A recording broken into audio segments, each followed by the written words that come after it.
Happy April Fool's Week, everyone.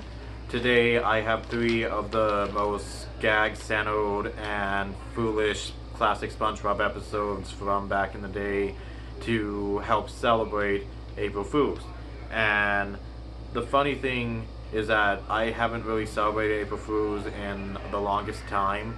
The last time I did, I think it was like sophomore year when I stole all of the toilet paper and the soap and the supplies out of my bathroom, and then my sisters woke up after I had left and they couldn't find any of the supplies. And when I'm on the bus, my mom calls me and she's like, "Where are the supplies?" And so it was just a really funny moment. But yeah, I haven't really celebrated it since then. And then this week, so many of the people I watch on YouTube, they actually did a bunch of jokes, like joke episodes or joke titles or thumbnails to celebrate. And I was like, a lot of people still celebrate April Fools, or they at least try to get one good joke or gag in. So maybe I'll start celebrating it again too. Anyways, the first episode that I have for this monumental occasion is scroll jokes. And I have 7 categories that, if you're new here, I will tell you about right now. They are all worth 10 points, but they can get extra and negative credit depending on my observations. Number 1, how long did the episode take to make me laugh? For every 30 seconds, I would take away a point, and that's just because I hold classic SpongeBob up to a high standard. Number 2, how many times did the episode make me laugh? Pretty self-explanatory. Memorability, as in how many quotes, moments, and jokes I can remember off the top of my head without rewatching the episode. Number 4, is there a good message that is executed well? Number 5, is there character development or moments that make a character multi-dimensional? Number 6, does the episode stay consistently entertaining throughout? Slow starts or bad payoffs hurt the point count? 7, does it misuse a character and just has them in there to take punishment or make people laugh due to this character's misery? And in the case of classic SpongeBob, Squidward and Plankton are prime examples. And there was a total of 70 original points that an episode can get, but like I said, it can get extra credit, and it can also get negative credit. And in the case of this week, oh boy, one way or another, you're going to see just how much that can affect a point count, and what I overall think about the episode, and how high or low it can make it on my list. So without further ado, I will start off with scroll jokes. And of course, I always start off with memorability, the quotes, jokes, and moments that I remember off the top of my head. And I always try to impersonate them if I can. So to start out, number 1 for scroll jokes is SpongeBob trying to make a joke about a folk, but no one even kills. This is what eventually leads him into looking at Sandy and deciding to use scroll jokes instead. Number 2 is Sandy transforming herself into a stupid person to teach SpongeBob a lesson. This is what leads to the resolution of the episode. Number 3, SpongeBob making things right by dishing out jokes towards everyone. Like fish. The fish joke, it was like, how can a creature that spends so much time underwater smell so bad? Soap, what is soap? And then all the fish laugh. Number 4 is the note that Sandy left SpongeBob in the middle of the episode, where she said, "You were right, SpongeBob. Those jokes are funny." And then she invites him over to the tree dome to hang out the next day. Number 5 is when SpongeBob is having trouble saying new jokes, so he drops the mic to the surprise of the crowd, and then like a second later he comes back with squirrel teeth. Yeah. Number 6 is when Patrick is in the crowd And SpongeBob, of course, is fouling with other jokes, so he says, Patrick yells out, "Tell the one about the scroll and the light bulb!" Number 7 is, of course, SpongeBob's joke about the scroll and the light bulb. Number 8 is when Sandy is shopping in the store and everyone is treating her like she's stupid. And, the mom to her son is like, "Careful, don't stand too close to a scroll, Billy. You'll catch it, stupid."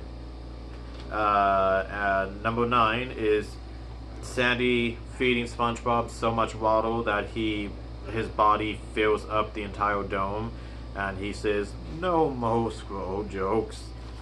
Number 10 is SpongeBob starting out by making a new joke about the scroll and the light bulb, but Sandy allows it as she has renewed faith that SpongeBob won't let her down.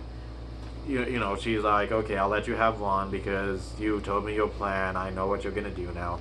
So, yeah, that's my number 10 moment. Number 11 is SpongeBob saying, "Crabs, they're so cheap, they can't even pay attention." And Mr. Krabs is laughing along, and he acknowledges how true that joke is. Number 12 is what I said earlier about the fish joke. Like, how can a creature that spends so much time underwater smell so bad? Then he impersonates the fish. Number 13 is at the very end of the episode, he says, "And don't even get me started on starfish," and then it fades to black. And that always disappointed me as a kid because I wanted to hear his joke about the starfish, and he never said it. And now I'm forever going to be curious about what the hell that joke is. And it's like the same as at the end of the Krusty Krab training video when the guy is like, "Are you sure you're ready to make a Krabby Patty? Okay, the Krabby Patty formula is," and it fades to black. And I was like, wait, did the editing team mess up? What was that about? What? I thought you were going to tell us the formula. What happened? Come on. So, yeah, that is my number 13 moment. Number 14 is SpongeBob trying new jokes, but not even the cricket chokes at it. And I always laughed at that, and I even made my own joke out of it, because every time someone that I knew would make a joke or bag in my group of friends, I would, if I thought it sucked and no one else laughed, I would be like, "Boy, that sucks so bad, not even the cricket is choking." And they'd be like, "Shut up." Number 15 is Sandy pleading with SpongeBob to do different jokes, and he's worried because all he can think of all the folk jokes. Number 16 is Sandy giving SpongeBob a thumbs up and smiling at him. Actually, I think she was just smiling at him in order to support him while he's fouling on his first time at stage.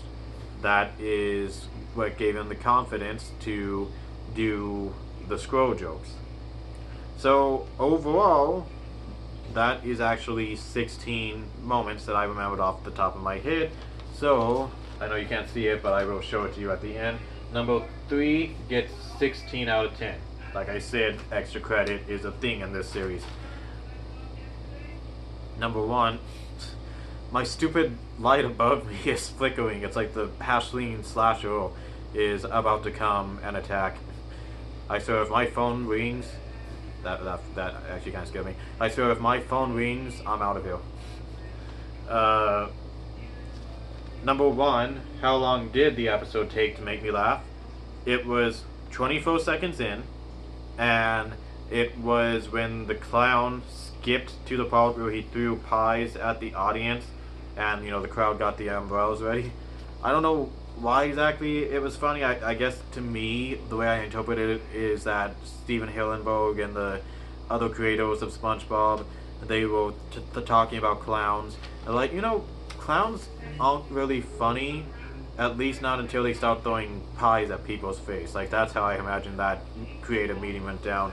So that is the first thing that made me laugh. It is 24 seconds in, so it did not reach the 30-second mark. As a result, it gets 10 out of 10. That was just a notification. That wasn't my phone ringing, so the Hashling slasher is not on his way just yet. Number 2, how many times did the episode make me laugh? I counted, and sorry, I did not write them all down because like it's kind of tough to do that when you're trying to keep up with the episode and not consistently pause with each joke. And the number of times I laughed at the episode was 16 times. And I'm pretty sure not all of those are just because of my memorability, but whatever, it is 16.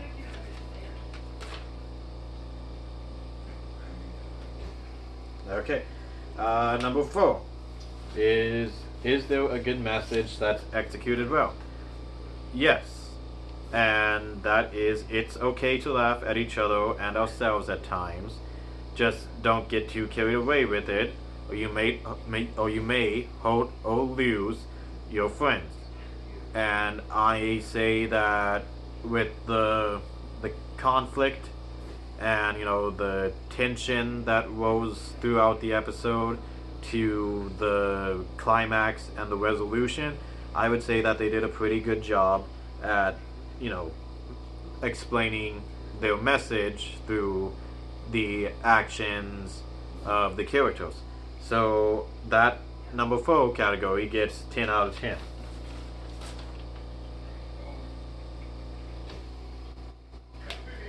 Number 5 is there character development or moments that make a character multi-dimensional. And unfortunately, no, I couldn't really find one. Like Sandy acted like you would think Sandy would. SpongeBob acted like you think SpongeBob would. Yes, he was kind of a joke about it, but he learned his lesson, and he doesn't really do that throughout the rest of the series, where he will end up being a joke. J-E-R-K, sorry, I have speech impairment with my R's. But yeah, there's no other episodes, or not that many episodes. It's not a running theme, I mean, where he's a joke, and he's like, oh no, I'm a joke, I'm gonna fix it now. Like, I don't see that as a running theme. I could be wrong, but from where I am in this series right now, I'm just gonna go with that. So 5, no character development and no multi-dimensionality, so it gets 0 out of 10. Which, considering that we already have 10, 16, 16, and 10, it's not like that's gonna really affect the episode count that much. Number 6, does the episode stay consistently entertaining throughout? And I said it had a solid start, a little shaking in the middle, and lackluster ending. It did have its moments, but there were times where it did feel a little slow. Not enough to ruin the overall quality of the episode that much, but I'm still gonna give it a 6 out of 10. And number 7 is, does it misuse a character and just has them in there to take punishment or make people laugh due to their misery? Well, you can argue that they were making Sandy miserable for the sake of a cheap laugh, but that wasn't the point of the episode. They had to make her miserable, and in a way SpongeBob too, to help pass along their message, and in the end, things worked out for both SpongeBob and Sandy, and it worked out for everyone at the Krusty Krab as well, because they, everyone had a good time in the end. Basically everyone learned that lesson. So for number 7, it now has a 10 out of 10. So finally we reached the point tally for scroll jokes, and if you add everything up, the 10, the 16, the 16, the 10, the 6, and the 10, you get 68 out of 70. And if you calculate that, it comes out to a 97.1%. That is an A+.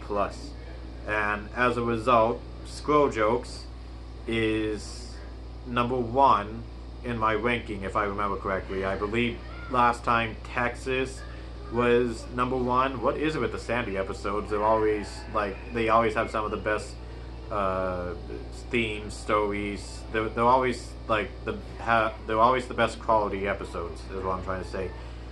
But yeah, so Scroll Jokes currently is number one, sitting at 97.1%.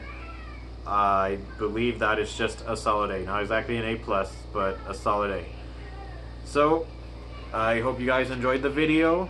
I will be back in just a little bit with my next Spongebob grading and ranking review, and I believe that is, well, actually I'm not going to tell you. I'm going to make you guess what it is, and yeah, I will see you guys in the next episode.